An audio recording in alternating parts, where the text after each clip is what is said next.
بسم اللہ الرحمن الرحیم۔ کیا ترکی خلافت کی روح کو دوبارہ سے بحال کرنا چاہتا ہے؟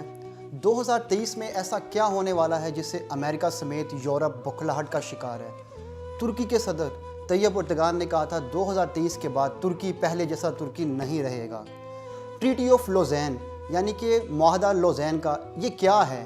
دوستو اس کو جاننے کے لیے ہمارے چینل کو سبسکرائب کر لیجئے، ساتھ بیل آئیکن دبا دیجئے تاکہ آپ کو آنے والی ویڈیوز کا نوٹیفیکیشن ملتا رہے۔ اس ویڈیو کے بارے میں جاننے کے لیے یعنی کہ ٹریٹی آف لوزین یہ کیا تھی، اس کو جاننے کے لیے ہمیں تھوڑا سا ایک ہسٹوریکل بیک گراؤنڈ دیکھنا پڑے گا، جاننا پڑے گا۔ میں آپ کو تھوڑا سا ہسٹری کا ایک اوور ویو دیتا ہوں۔ 13ویں صدی عیسوی کا ایک مشہور زمانہ کیریکٹر جس کے بارے میں آج کل ہم ایک ڈرامہ دیکھ رہے ہیں پاکستان ٹیلی ویژن پہ اور جو کہ سوشل میڈیا پر بہت مشہور ہوا ہے، وہ ہے ارطغرل غازی کے بارے میں۔ یہ 13ویں صدی کا وہ مرد مجاہد تھا جو کہ کائی قبیلے سے تعلق رکھتا تھا۔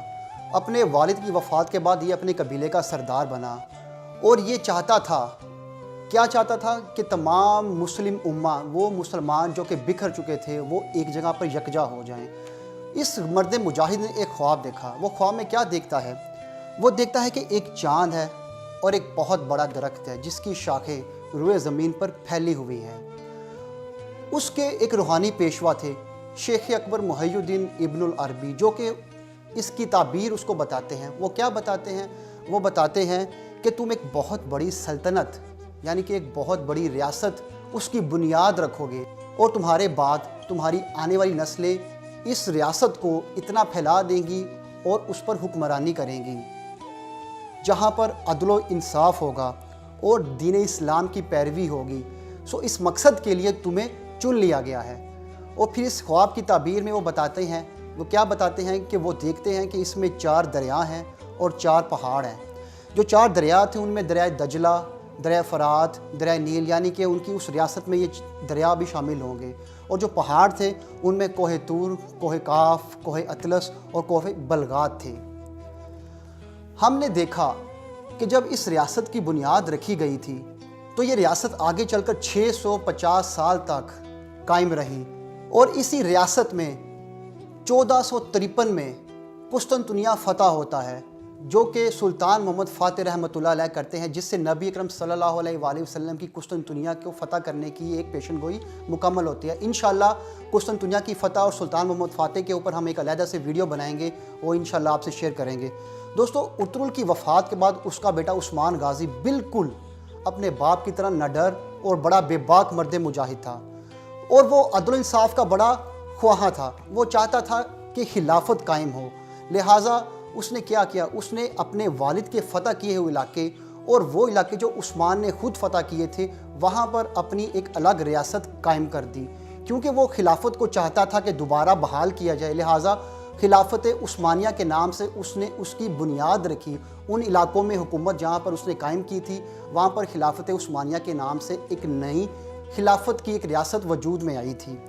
دوستو یہ 650 سال تک ہم نے جو تاریخ میں پڑھا ہے، ہم دیکھتے ہیں کہ 650 سال تک خلافت عثمانیہ رہی تھی۔ خلافت عثمانیہ کی جو وسعت تھی اس کا اندازہ اس بات سے لگایا جا سکتا ہے کہ یہ 3 بر اعظموں میں پھیلی ہوئی تھی۔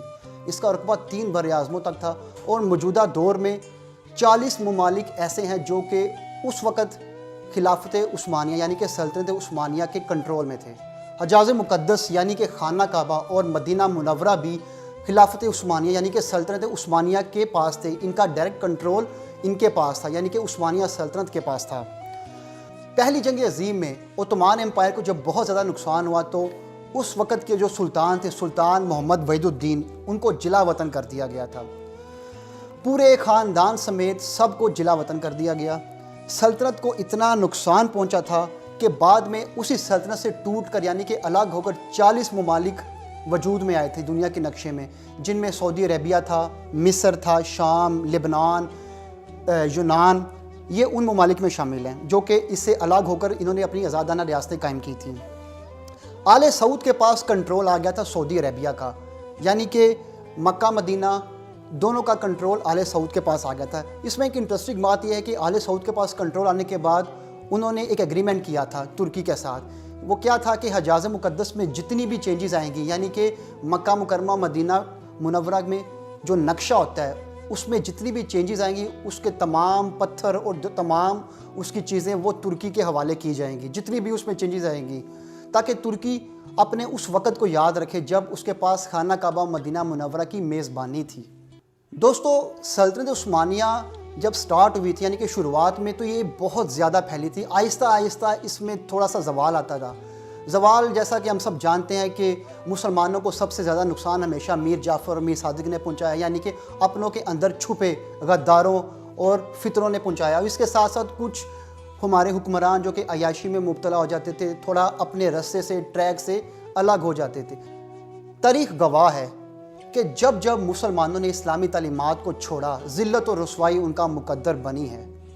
خلفائے راشدین کے علاوہ بہت سے مجاہد سلاطین ایسے پیدا ہوئے جنہوں نے صلیبیوں، منگولوں کے دانت کھٹے کر دیے تھے، جن میں سلطان صلاح الدین ایوبی، سلطان نور الدین زنگی، محمود غزنوی، ان جیسے مرد مجاہد شامل ہیں۔ دوستو، جنگ عظیم جب اختتام پذیر ہوئی، یعنی کہ ختم ہوئی، اس کے بعد ایک ٹریٹی سائن کی گئی تھی۔ اب ٹریٹی کیا تھی اس کے بارے میں آپ کو بتاتا ہوں۔ پہلے بتاتا ہوں کہ جو جنگ عظیم کے اختتام کے بعد عثمان امپائر جو کہ ٹوٹ گیا تھا، وہ ریاستیں الگ ہو گئیں۔ اب جرمنی نے جنگ بندی کے لیے درخواست دی تھی۔ اب وہ جو درخواست دی تھی وہ ایک ٹریٹی کی شکل میں آگے 1923 میں آئی، جس کو ہم ٹریٹی آف لوزین بولتے ہیں، جو کہ سوئٹزرلینڈ کے ایک شہر لوزین میں سائن کی گئی تھی۔ یہ معاہدہ کیا تھا؟ اس معاہدے میں ایسا کیا تھا؟ وہ 5 نکات میں آپ کے ساتھ انشاءاللہ ڈسکس کرتا ہوں۔ ٹریٹی آف لوزین کیا تھی میں آپ کو بتاتا ہوں۔ یہ ہے وہ معاہدہ جس کا پہلا پوائنٹ تھا، خلافت عثمانیہ کو مکمل طور پر ختم کر دیا جائے گا۔ تمام لیگل ایئرز، یعنی کہ جو جانشین تھے، ان میں سے بہت سوں کو قتل کر دیا گیا، کئیوں کو ملت بدر کر دیا گیا تھا۔ دوسرا، سلطنت عثمانیہ کے جتنے بھی ایسٹس تھے، یعنی کہ اثاثے تھے، خود ہی اندازہ لگا لیں کہ 3 بر اعظموں میں پھیلی اس سلطنت کے کتنے اثاثے ہوں گے۔ ان اثاثوں کو ضبط کر لیا۔ وہ ضبط کرنے والے کون تھے؟ برطانیہ اور اس کے حامی ممالک، اس کی جو ایلائڈ فورسز تھی، جن میں امریکہ تھا، فرانس تھا۔ انہوں نے ان اثاثوں کو ضبط کر لیا اور آپس میں انہوں نے اس کو تقسیم کر لیا تھا۔ ترکی کو، نمبر 3، ترکی کو ایک سیکولر سٹیٹ ڈکلیئر کر دیا گیا۔ سیکولر سٹیٹ یعنی کہ وہاں پر دین اسلام پر پابندی لگا دی گئی تھی اور خلافت کو بین کر دیا تھا۔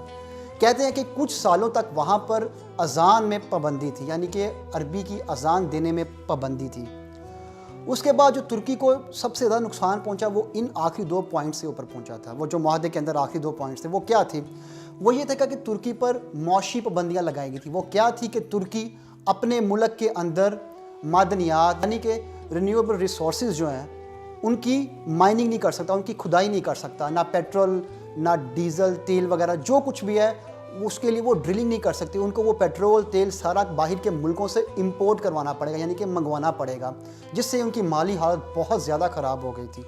اور سب سے آخری اور سب سے امپورٹنٹ پوائنٹ وہ کیا تھا معاہدے میں؟ وہ یہ تھا کہ پرانا قسطنطنیہ اور موجودہ استنبول، اس کی جو بندرگاہ ہے باسفورس، اس کو انٹرنیشنل واٹر ڈکلیئر کر دیا گیا تھا۔ انٹرنیشنل واٹر ڈکلیئر کرنے کا مقصد یہ تھا کہ وہاں سے جتنے ابھی بحری جہاز تجارت کا کوئی بھی گزرے گا، سامان تجارت والا، ترکی ان سے ٹیکس وصول نہیں کر سکتا، ٹول ان سے نہیں لے سکتا۔